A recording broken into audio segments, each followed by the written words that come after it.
one of the things we've realized over time as well is that it's important for communities to be able to participate in discussions about governance. So not just necessarily at the very local level, but more broadly, policy making regarding the particular resource.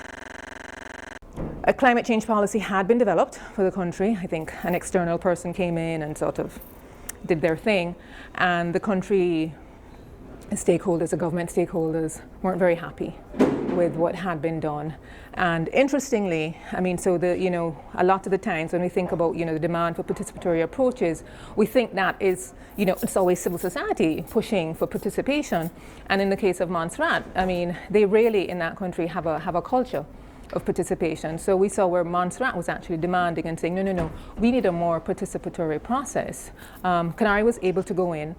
We had a very short time frame, I think it was just 2 months, and work with stakeholders in the private sector, in the government, across the various ministries. I think, one of the things that people complain about, I think not just in the Caribbean, and I heard it here today as well, is that, we work in silos, right? So we're doing climate change. And then over here, we're doing poverty reduction. And over here, we're doing energy. And over there, we're doing water. So, in Montserrat, we were able to sort of work across the sectors through a series of stakeholder engagement workshops to come up with a policy that, that people really own. And I think, that I think has been a really valuable contribution. GCCA was able to support that process in the Caribbean, and I think it's really been a good. It was I don't know if we can say it was a model process, but I think it was a very good process of demand-driven, in this case, participatory policy development.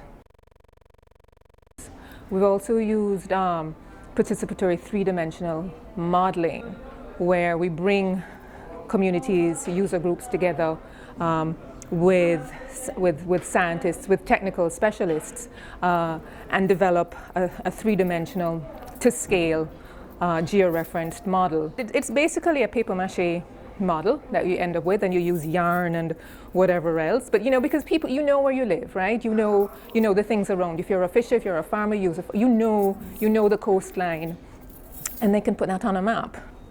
People are able to say, okay, 10 years ago, the coastline was like this. Now the coastline is like that. I used to farm hair. Now I have to farm hair because, for whatever change, whatever reason. So it's a very powerful tool. So that becomes the basis for a planning process, right? So you've done, it's part of the vulnerability assessment. What are some of the needs? What are the issues? What are the fishers concerned about? What are the farmers concerned about? What are the particular areas, sub-areas in the locality that are of particular concern? The river never used to, but it would never overflow its banks to this extent. No, it's overflowing its banks to that extent. So what are we going to do? How are we going to plan? How are we going to make accommodations to, whatever livelihood strategy that we're dealing with?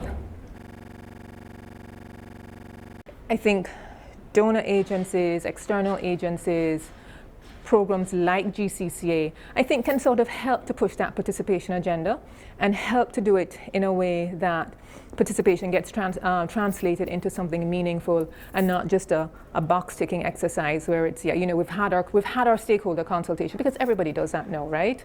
We've had our stakeholder consultation and we're good. It's no, I think, there is scope for GCCA to say, okay, in terms of participation, we would like to have evidence that you have not only consulted stakeholders, but that their views have informed your process. Donors are able to influence agendas in that way, and I think GCCA Plus, certainly, one of the things that they say is that they want to broaden engagement, civil society, community groups, private sector. It would be great if that could be done in a way in which participation is meaningful, not token,